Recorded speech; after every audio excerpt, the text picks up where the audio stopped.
Fédération Wallonie-Bruxelles, depuis 50 ans à vos côtés.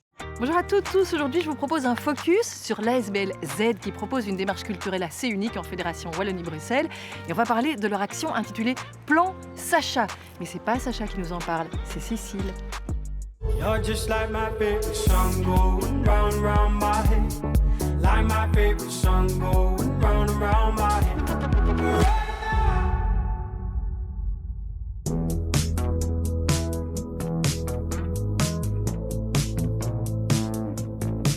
Cécile, merci de me retrouver ici au Parc Josaphat à Scarbeck. Est-ce que tu peux commencer par nous expliquer ce que c'est que l'ASBL Z et là-dedans ce qu'est le plan Sacha? L'ASBL Z, c'est une ASBL qui organise plusieurs projets, plusieurs festivals. Et donc le plan Sacha, c'est un des projets de cette ASBL. C'est un projet qui est né en 2018 au sein du festival Esperanza, festival au sein duquel il y a toujours une campagne d'éducation permanente. Et en 2018, le thème, c'était le patriarcat et c'est comme ça que le plan Sacha est né. Le but du plan Sacha, c'est de passer d'une culture du viol, qui est la nôtre actuellement, à une culture de la fête et du consentement. Et Sacha, ça veut dire safe attitude contre les harcèlements et les agressions. D'ordinaire, vous travaillez en fait sur les festivals. Aujourd'hui, tu m'as donné rendez-vous dans un parc, mais avec des bénévoles, si j'ai bien vu. Oui, exactement. Je suis toujours appuyée par une équipe de bénévoles qui forment donc ce qu'on appelle la coordination Sacha. Et donc, c'est en fait ces personnes qui vont porter le projet, qui en fonction de leurs énergies, de leurs envies, de leurs besoins aussi, de leurs compétences, vont faire évoluer le projet dans une direction ou dans une autre.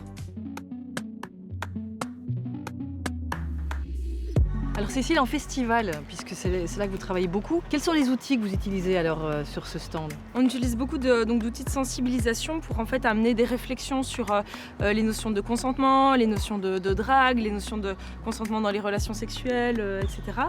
On a aussi des outils d'autodéfense, notamment d'autodéfense verbale. Et comment c'est reçu par les festivaliers sur le terrain, vos actions? Sur un festival où on est implanté depuis quelques années, on est plutôt reçu favorablement. Les personnes sont en général déjà un petit peu sensibilisées, elles nous connaissent. Et quand on arrive avec des publics qui sont moins sensibilisés ou qu'on ne connaît pas, ou qui eux ne nous connaissent pas, là ça peut être un petit peu plus compliqué.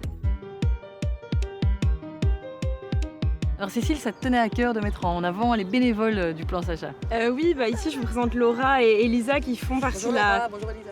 Qui font partie donc de la coordination des bénévoles et qui en fait cette coordination donc qui est faite de bénévoles, c'est elle qui porte le projet du plan Sacha, qui fait évoluer ce plan Sacha, qui le fait vivre tout au long de l'année et pendant les festivals. Ce qui me plaît le plus dans mon métier, en fait quand tu sens que ça y est, t'as réussi à faire un déclic chez quelqu'un, t'as réussi à faire comprendre une notion à quelqu'un, ça c'est vraiment chouette.